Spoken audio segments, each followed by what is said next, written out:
আচ্ছা, আপনাদের কি কখনো মনে হয় কিছু গন্ধ আমাদের নিমেষের মধ্যে অতীতে ফিরিয়ে নিয়ে যায়? আজ যখন কড়াইতে এই চিংড়ি মাছগুলো ছাড়লাম, মনে তোমরা চনমনে ফার্স্টেই গন্ধ আর দেখতে পাচ্ছ সুগন্ধ এক আমি ঝটকায় পৌঁছে গেলাম কড়াইটা আমার গরম করে ছোটবেলায়। নিয়েছি। আমাদের বাড়িতে গ্যাস শেষ, তাই আমি ইন্ডাকশনে রান্না করতে এসেছি। তো ভালো করে কড়াইটা গরম করে নিয়েছি, নিয়ে না তেল দিয়ে দিয়েছি। তেলটা যখন গরম হয়েছে আমি আগেই দিয়ে দিয়েছি তোমার জিরে, কেননা পরে জিরে দিলে ভালো ভাজা হতে চাইবে না, একবারেই দিয়ে দিলাম ফার্স্টে। তারপরে ভালো করে নুন হলুদ দিয়ে মাখিয়ে রাখা চিংড়ি মাছ দিলাম। তারপরে এখন চিংড়ি মাছগুলো ভেজে নিচ্ছি। সেই দিনগুলো চিংড়ি কতই মাছগুলো সহজ খুব ছিল, বেশি তাই না? ভাজলে না ছিল বড় শক্ত হওয়ার হয়ে যাবে, তাড়া, খুব না বেশি ছিল ভাজা যাবে যান্ত্রিক জীবনের মোটামুটি ভাজতে ব্যস্ততা। হবে। মা চলো যখন দেখতে উনুন থাকো। ধরাতেন, আমরা ভাই বোনেরা মিলে গোল হয়ে বসে থাকতাম সেই সুগন্ধটা পাওয়ার জন্য। রান্নার চেয়েও বড় আকর্ষণ ছিল মায়ের মুখে শোনা রূপকথার গল্প।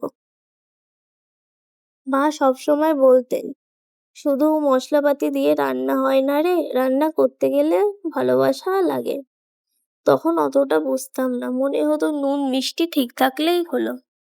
কিন্তু আজ যখন নিজে রান্নাঘরে এসে খুন্তি ধরি, তখন বুঝতে পারি মায়ের কথার গভীরতাটা ঠিক কতটা।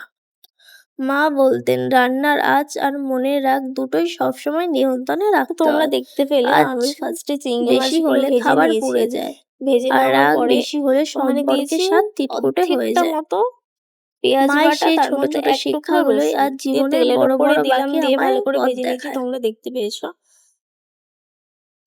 তারপরে আমি দিয়েছি কাঁচা লঙ্কা, শুকনো লঙ্কা বাটা, তারপরে দিয়েছি জিরে বাটা, এখন দিচ্ছি হলুদ।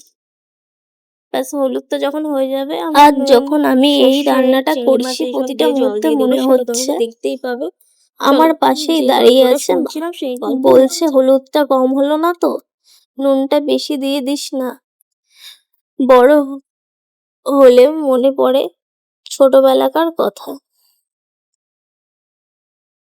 নিজের শিকড়কে আরো বেশি করে আঁকড়ে ধরা।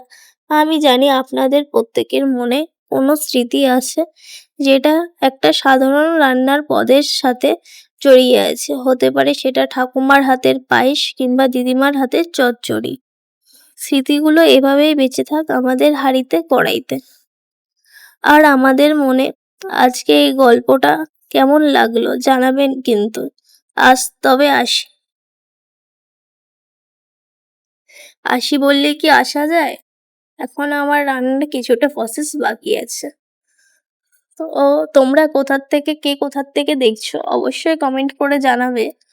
আর আমার এই রান্নার রেসিপিটা কেমন লাগলো সেটা বলবে। দেখো